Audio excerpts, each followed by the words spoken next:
Hello, this is John from kevolveprogramming.com, and in this tutorial we're going to look at using beans to store the data submitted in forms. So beans don't really apply to servlets because you can't use a JSP bean from a servlet as far as I know, but they are a very useful way of transferring data between JSP pages. And they can be a little difficult to integrate with the Model 2 model view controller architecture because you can't access them from your controller as far as I know. But nevertheless, we're going to look at it here because it's an important topic, and if you do a lot of web programming, you're definitely going to see this being used. So I've got a form here, and it's just got a single input type with the name user in it. It's a text control, and I'm going to add another control here. Let's have one called password as well, and I'm going to create a bean that can store a username and a password. So let's right click here, let's right click on the project actually, and go to new class, and I'm going to put this in a package called I'll call it user, and I'll put it in a package called beans. And it's very important to put your beans in packages because otherwise they tend not to work. And let's give this a private string user and a private string password, and I'll just right click here and I'll go to source and generate getters and setters, and let's generate getters and setters for these fields, and I'll just do Control Shift and then F in Eclipse to format the code a bit. And now in my form 1 I'm going to say here at the top here, JSP use bean. There we go, use bean. And I'll set the ID to user, and the class is going to be beans.user, capital U, and I'll set the scope to session, so this is available anywhere in this user's surfing session, hopefully. Now I actually let's take this out of here, because in a future tutorial I actually am going to put this bean here in with the form, but I want to kind of build this up step by step. So I'm going to show you something just a little bit simpler in this tutorial, and I'm going to create another JSP here. So I'm going to say file, I'm going to right click and go to new JSP, and I'll call this form handler.jsp. Let's click finish, and in my form here I'm going to take this JSP here, I'm going to take this use bean statement and I'm going to paste it into this form handler.jsp, and while I'm at it I'm also going to right click here and create a new JSP, and I'm going to call it bean form.jsp.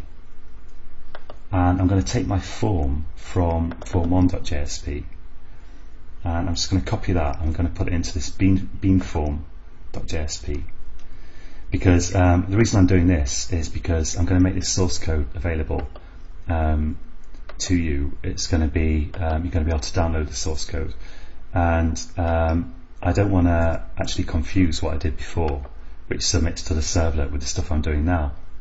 So let's just recap this. So I've got a beanform.jsp, and beanform.jsp has two text fields on it.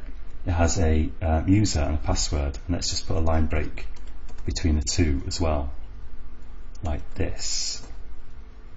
There we go. So it's got two text controls on it, and of course it's got a button, a submit button, and the action is post, and I'm going to submit the results of this to this form handler.jsp.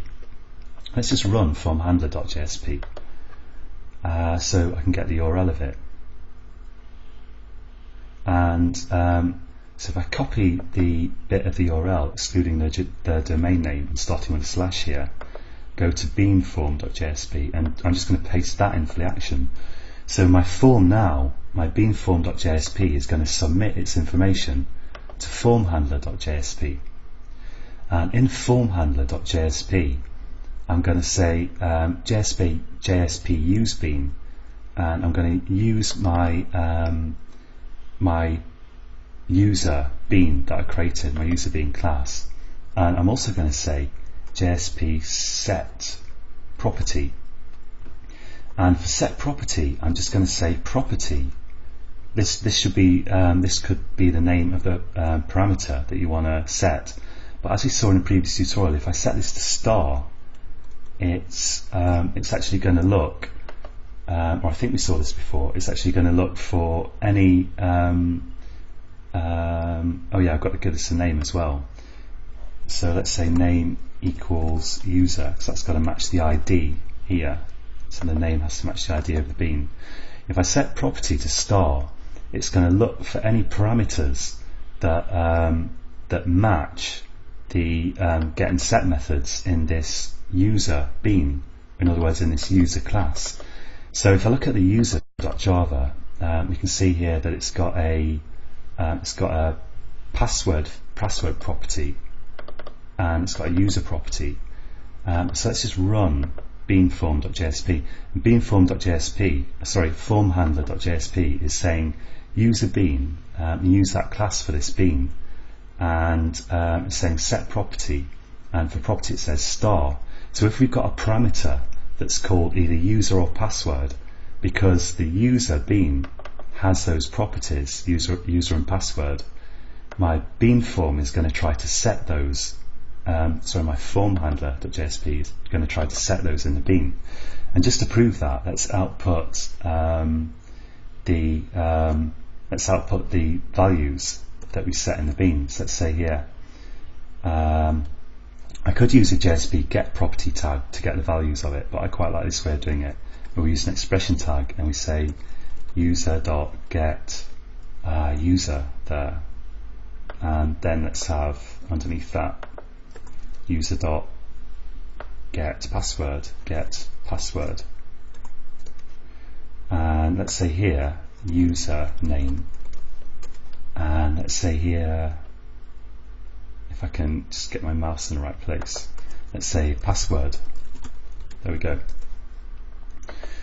So let's just first look at this bit as a self-contained thing, that's maybe easier. And if I'm going to run this, and I would expect, because my bean has properties user and password, if I supply parameters, whether by a post or a get in the URL, then they will be set in that bean, which will then be set into the session and hence available to other JSP pages.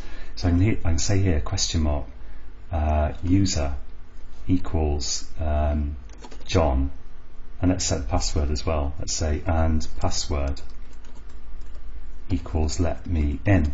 And if I run that, you can see now the bean has been set. The two properties on this bean have been set. So where are we? Formhandler.jsp. So in this bean, we're setting this bit here is actually setting the user and the password from properties, and then we're echoing it back here. Now the great thing about this is that if you submit a form to this page, if you have this page as the action of a form, and if the form has a user and a password parameter here, of course it's going to end up setting the bean. So here we've got a user and a password parameter, and the submit action is formhandler.jsp with a method of post. Well, I could also use get, but post is better for forms. If I run this now, then let's type here, I'll say Sarah for the user, and for the password I'll say let me in again, and then let's click OK, and we can see now that it says username Sarah, password let me in. So the upshot of this is that you can make a form, you can have another JSP as a submit action of a form, and in the form that you're submitting to, formhandler.jsp in this case, you can use a bean to then collect the parameters and store them in the bean, and then that bean will be available to other JSP pages in your application, depending of course on what scope you set. So that's it for this tutorial, and this kind of breaks the model view controller architecture because we're not submitting to the controller, but we'll look at a special case of this next time where we're going to have the form submit to itself, and that's going to give us a kind of interesting way of validating the form contents and retaining the information in the form if the form can't be validated, if there's something wrong with it. And it's also just important to know this just because it's useful to know that you can do this, and as I say, if you see other examples of web application programming, you're probably going to come across this. So whether you decide to use it or not, and we will look at another way of doing this using a stricter Model 2 architecture, but it's nevertheless useful to know this. So that's it for this tutorial, and until next time, happy coding.